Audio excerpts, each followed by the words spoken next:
Welcome to Asiatique. I'm your host, Dr. Raymond. Well, it's 4th of July the other day, and Americans were all celebrating the National Day, the Independence Day. So everybody is talking about the states these days. Now, you know, at Asiatique, our program here, we're especially interested in how our people, Asians of course, see the United States of America, and in particular, their presidents. Well, what's the difference between Republican and a Democrat president in the eyes of Asians?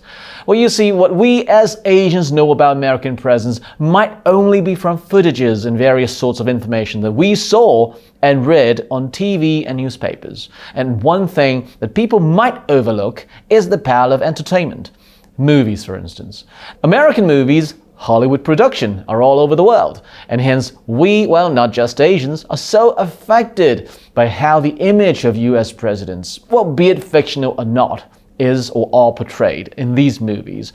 So in this episode, we're going to look into the image of the US presidents from two angles, the factual perspective and the fictional perspective.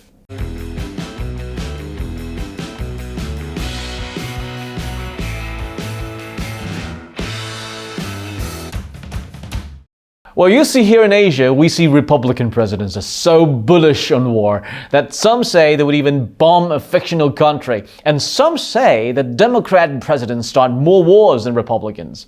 Well, you know, starting a war is a very, very gooey phrase. And some say that US didn't really start any wars, but in fact, lose all its wars after the Second World War ended in 1945. Now, is it Republicans who won war or Democrats who won war? Or is it just the USA? Now, we said we're going to look into these images of these American presidents. So let's try to look at them from, well, the perspective of starting a war. Who starts a war? Who is more war frenzy? So let's say from the perspective of Democrats. Well, they don't seem to say that they have started more wars. For example, Franklin Roosevelt got the US into the Second World War, but everybody is sure as hell that he didn't start it. And it was the Japanese who deserves major credit for dragging the United States into it. So it's not the USA. Now, Harry Truman, another example, didn't start the Korean War, but sent US forces as part of the UN mission to stop the invasion of the South by North Korea and, well, behind the scenes, of course, China. Now, the thing is, they actually thought of it that way. And then, how about JFK? Well, JFK supported the 1961 Bay of Pigs incident, if you still remember that one. Well, that one was, well, the goal was to overthrow Castro in Cuba, but, it's not worth mentioning because, it was Eisenhower who actually authorized the operation. It was subsequently approved by President Kennedy. So, well, that has nothing to do or not a major responsibility for Democrats. So his involvement in Vietnam, which is an attempt to prevent the spread of communism, was on a small scale and also not starting a war. Now Vietnam War, for instance, was started by Eisenhower and not JFK. So if you look at it from that kind of a perspective, what about LBJ? Well, his ramp up in Vietnam was dramatic enough that people won't be calling that starting a war.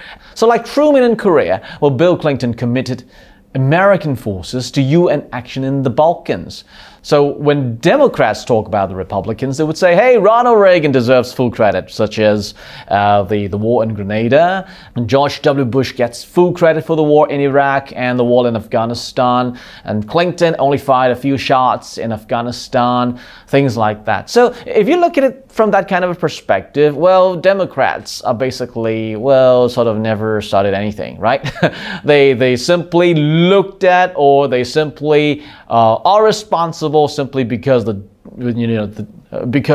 Republicans started it, and that's why they are now doing it as the administrator, so don't blame them for anything. Well, so from the Democrats' side, they have nothing or very little to do with the wars. It was the Republicans who actually started all those things. And which means if you guys, non-Americans, okay, wanted to, pay back, just go and ask Republicans and not the Democrats. That's how they see it.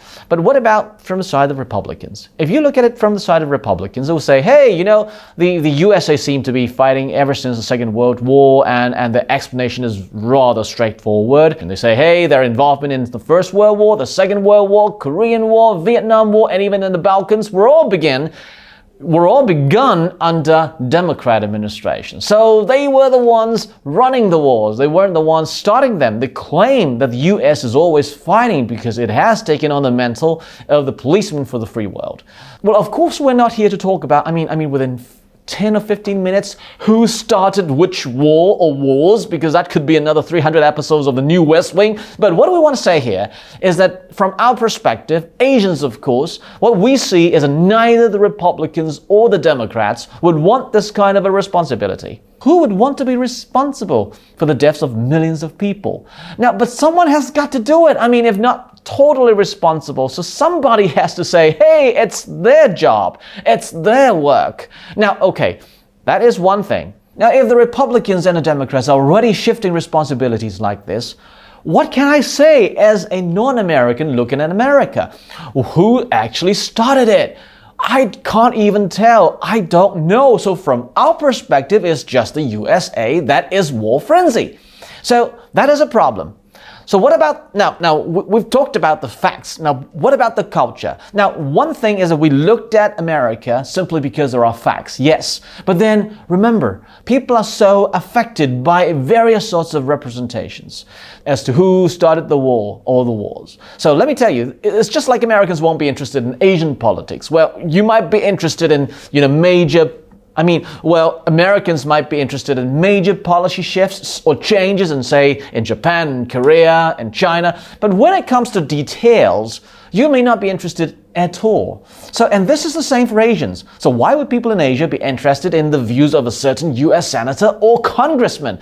The sad fact is that people, well, not just Asian, but everybody around the world, tend to receive more details as to the image of the U.S. president, if not the entire U.S. government, via Hollywood movies, particularly when there is a fictional Republican or Democrat president is being portrayed in the movie. Well, that's what people remember. So that is the problem. Now, if the U.S. government is not doing something or making sure things like, okay, we are responsible for this or we're not responsible for that, well, you have to be coherent in a way that if you can't do it, then the movies are going to do it for you. Now, that's the big problem. And we only see the movies. Here in Asia, right?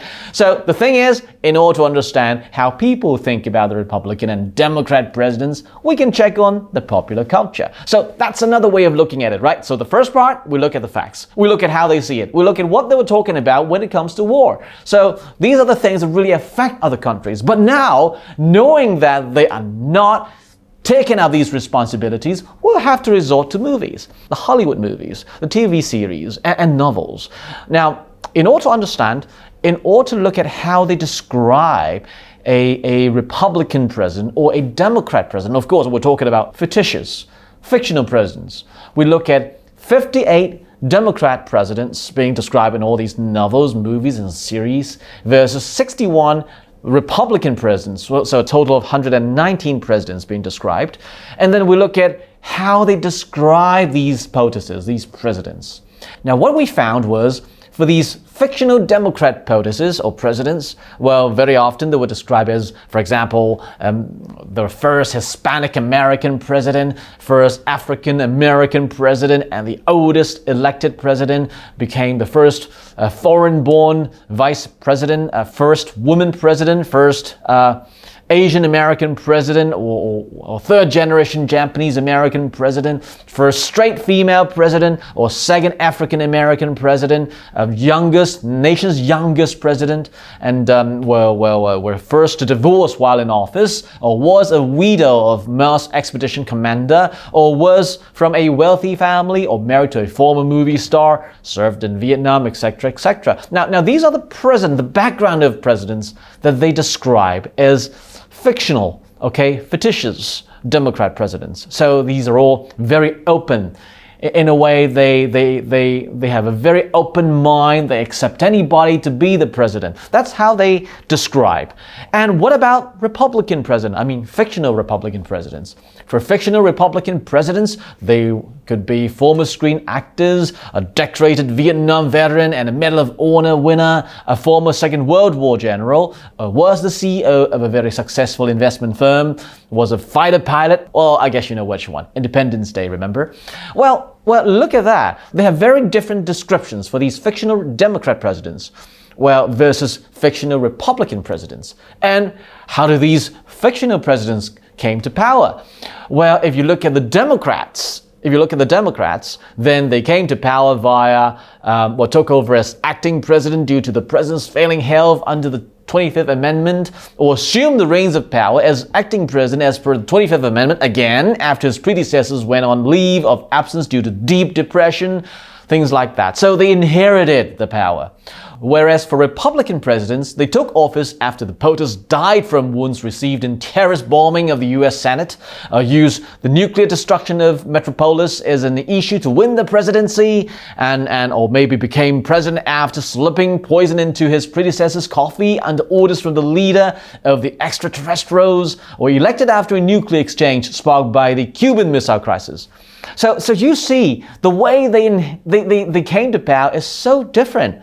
And how do these different presidents enjoy their lives? Now, for fictional Democrat presidents, they enjoy cigars and shark steaks and sandwiches, or ate junk food, depicted as rather uncertain of himself, interested only in his domestic agenda, or appeared to be a very charming politician, listened more to counsel of his immoral advisors, things like that. So they are like a soft president, right? They're soft. So what about fictional Republican presidents? Well, they could be lobotomized, they could be strongly against communism, or portrayed as devious, a grasper of power, and slightly paranoid, or was a pro-cloning president. So you see, they do have a way of describing where these people come from, how they came to power, and of course what happened to them, right? Now, for fictional Democrat presidents, well, they blackmailed Republican congressmen into backing an administration bill after he procured evidence of the congressman's closeted homosexuality. Oh, wow. Approved a CIA plan to aid an exiled invasion of Dominica, but ordered an assassination to make the invasion fail. Or leaked info about unethical behavior of his opponent to a journalist before the presidential debate through a third party. Or spent his administration propping up the house of salt to ensure the flow of oil. Or ordered the bombing of Libyan intelligence headquarters in retaliation for bombing of an American missile defense system in Israel.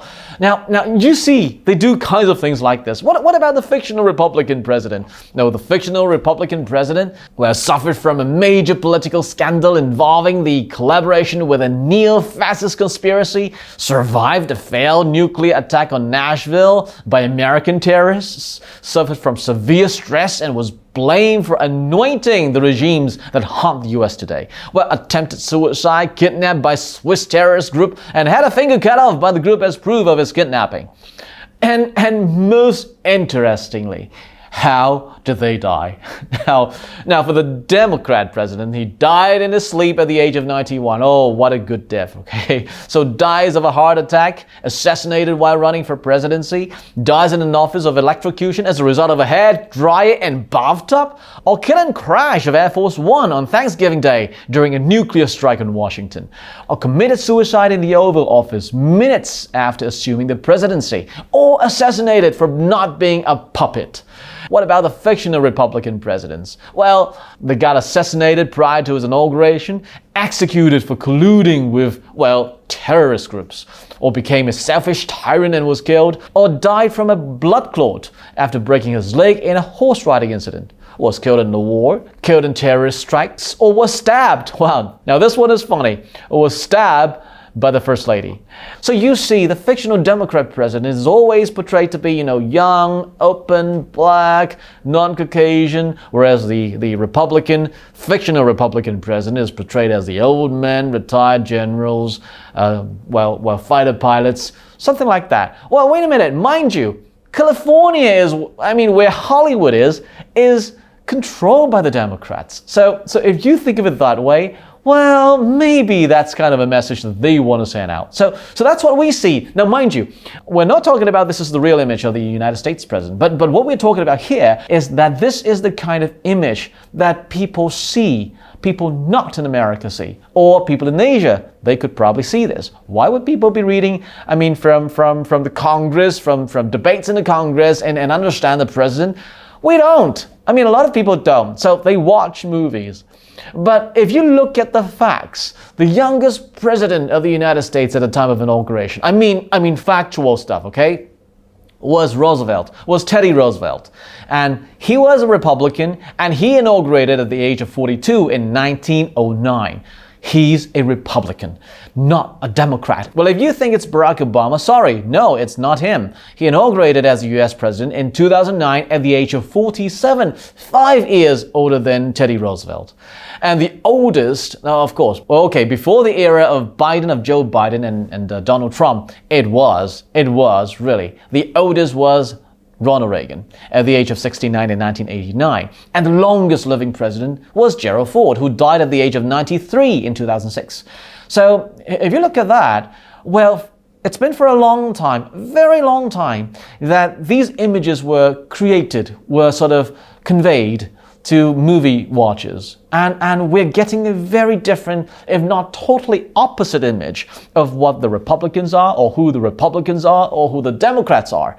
But what happened is, okay, what people get would be, well, Republicans are war, frenzy, Democrats, they promote environmental issues, or they promote peace, etc., etc. When in fact, if you look at what really happened, well, remember, we talked about the facts first, and then the movie stuff. So if you look at the facts first, they are denying everything. They're not taking responsibility. They're not shouldering that responsibility. They are saying no. They're denying everything. Yet, in the movies, they were portrayed to be protecting the planet, saving the Homo sapiens, saving the whole world, something like that. What is happening? What are you going to believe? So this is a big problem, because I really have to stress that the U.S., I mean, the Americans are different from the U.S. government. We're not talking about the Americans here. We're talking about the U.S. government and how they are portraying the presidents. And if you now turn to the top 10 scandal, presidential scandal of the United States of America, you would see the Democrats, the top scandals for Democrats. Well, it was 1828, President Andrew Jackson's marriage, where he thought the lady he married was in fact legally divorced, when in fact she wasn't. So that was number one. And then if you still move on, you would find 1884, Grover Cleveland. Well, he had an affair with a widow who had given birth to a son. And the problem is, Cleveland actually paid child support and then put the child in an orphanage. So that was another scandal. And of course, everybody remembers Clinton, right? So with Monica Lewinsky, I'm not going to talk about that anyway. But if you've noticed that, all these scandals are basically related to women, affairs, right? And if you look at the top scandals for Republicans, well, it's a lot different. President Grant in 1869, where he was found out to ask the Treasury to add gold to the economy, and which in turn resulted the lowering of the gold prices on Friday, September 24th, 1869. And that adversely affected all those who had bought gold. And in 1872, the same President Grant was involved in the credit mobilia scandal, which I'm not going to go into details. And then in 1875, a whiskey ring scandal, which is also involving, well, President Grant. And then, of course, 1881, there's this President James Garfield, in which he was involved in a corruption scandal with the Postal Service. So if you look at all these things, even Warren Harding, even President Warren Harding and the Teapot Doom in 1923, well, all these things, including Ronald Reagan's Iran-Contra affair. Now, all these things relates to either money, corruption, or firearm sales. So, if you look at that, all these scandals are sort of like different between the two parties. And this is exactly how we see, I mean, as Asians, how would we be able to understand that country? We read history. We just read what happened in those places, and that's what we read. But these things do not jibe with the movies. So are we going to believe in the movies, or are we going to believe in the facts? That's a problem. If you look at all these Hollywood movies, they generally avoided all these real scandals, real facts that they don't even touch. I mean, they don't even go near, they don't even go close. They don't even go close. So the verdict is clear. From the Asian perspective and from the facts versus fictional POTUS is about, what we see the US as being run by two political parties that are shifting responsibilities to each other. Now that's the fact. And the logic here is weird. If you wage war against some country, any country, that really has to do with something, let's say, against humanity, why shift that responsibility towards the other side? I mean, don't you want to claim that credit? If you were really that policeman of world freedom, why don't you claim that thing? And why are you shifting that away? And by the way, where was that WMD, that weapon of massive destruction that they were looking for in Iraq? I mean, when they killed Saddam Hussein. And remember that little girl that produced that false Nayyirah testimony given before the U.S. Congressional Human Rights Caucus in 1990, which eventually led to the rationale in the Gulf War during the Bush administration? Well, let's conclude this. If you read facts, if you read history, and you look at the movie and you watch the movies, you conclude from all these things, you try to draw a conclusion from all these things, we don't need Hollywood movies to tell us who you are, because we can see for ourselves. And those movies are obviously telling not the truth, not the truth. And we only want America to be a responsible country, a responsible neighbor, a responsible member of this planet. And if you are not interested in becoming that responsible member of this planet, who would want to listen to you? So, until then, ciao. Before you leave, please be sure to like, subscribe, hit that notification bell, and share this with your friends. See you in the next episode.